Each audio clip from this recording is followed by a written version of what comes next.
Hello friends of YouTube, how are you doing? Welcome back to another new player's guide. Today I'm going to be talking about mats, and this is actually the last item on our list. I plan in the future to do some videos with more gameplay around some of the items and how you can fit them into different builds. But for now, I do just want to keep this talking about the items themselves and add-ons. So this one will be very quick because there's only two mats.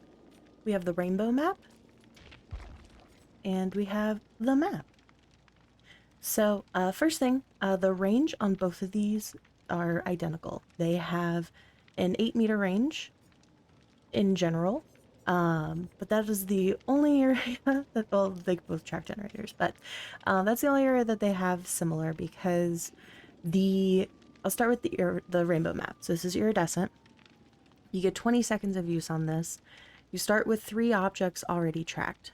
That could be any of the killer's belongings, so hooks and totems. It could be chests. It could be generators.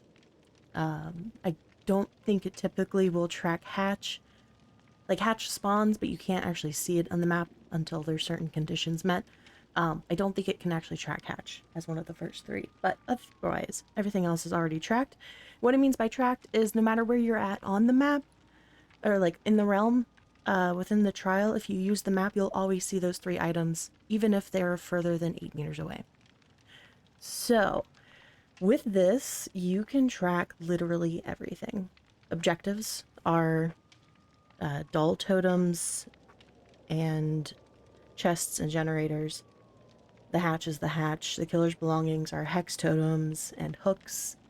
And you can also track the exit gates. 8 meters is not very far, but it does give you good information about your immediate surroundings. The green map has 20 seconds of use. You start with 1 generator automatically tracked, and this unlocks the ability to track generators within 8 meters, so only generators, nothing else. So with that, the add-ons essentially can turn a green map into a almost iridescent map, because a lot of these add the ability to track different items. For example, the yellow wire. If you struggle with finding exit gates at the end of the match, you can tack on the yellow wire to a green map to find it. You don't need to put this on an iridescent map. If you want to be able to track totems easier, you can put on the red twine for the killer's belongings to find hexes and everything.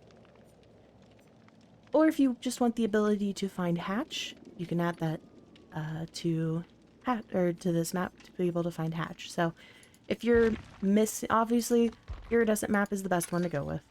You can track literally everything.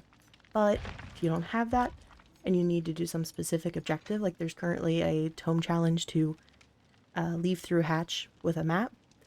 If you bring this with the hatch add-on, you're good. You don't even need the iridescent map. Now, obviously 8 meters, like I said, isn't that far, so you can extend that with the unusual stamp and or the odd stamp. These do stack. As far as how many meters that reaches, I'm not sure. It's a lot though. I think it's close to like 24 or something. It reaches very, very far if you stack these. Because that's typically what I will do is if I'm bringing the iridescent map, I will just go ahead and stack the odd stamps. Because I don't really need anything else. Like 20 seconds is a significant amount of time. Usually I'm running around hunting for like hatch or a hex totem. And you can run around the whole map within 20 seconds very easily. Just clicking it on and off. The other add-ons here. So you have the map addendum.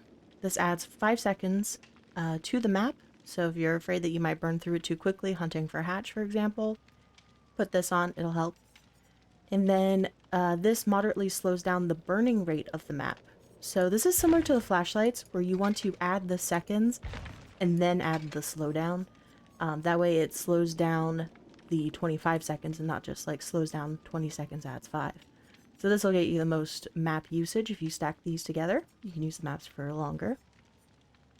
The glass bead is really fun. I love the glass bead. This allows you to mark put a marker on the map. And that marker is just a giant beam of light. So essentially, you're standing somewhere, holding your map, and then you create the marker using your secondary action button, which I talked about that in the medkit episode, but go to your key bindings and your secondary action button is right here. You can find out what that means. So you do that, and if you're on an open map, like it's really fun to do this on Coldwind and Autohaven, for example. The other survivors can see it from across the entire map, and it looks like an alien abduction is happening over there. It's just a bright ass light, so it's really good when you're playing with a team and you run in and you like happen to see Hatch. You can go ahead and mark it and tell your friends Hatch is over here, and you're good. And then lastly, the crystal bead. So the crystal bead makes it so that every survivor sees the auras generated by the map when the owner activates it. So if you were to put on the odd stamp with a crystal bead, if you and your friends find out that the killer has ruin and you're like, hey guys, we need to find it, all you have to do is activate your map. It's going to highlight pretty much every totem on the map, and have your friends just look around them real quick as they're running around and see if they see a totem that they need to go cleanse. It's also good if your friends are having trouble finding a generator, if you're on a map like Raccoon City, for example. This actually isn't a bad add-on to bring. So once the Raccoon City offering is no longer disabled, and you guys can actually go there, I would actually recommend somebody bringing, if you have the items and the offering, burn the offering, bring this, and as a team you all can learn where everything is together. So, but oh, Coco's jumping up behind me. But yeah, that is all. Like I said, maps are going to be really short because there's only 2 of them. I hope you guys enjoyed this series talking about different items.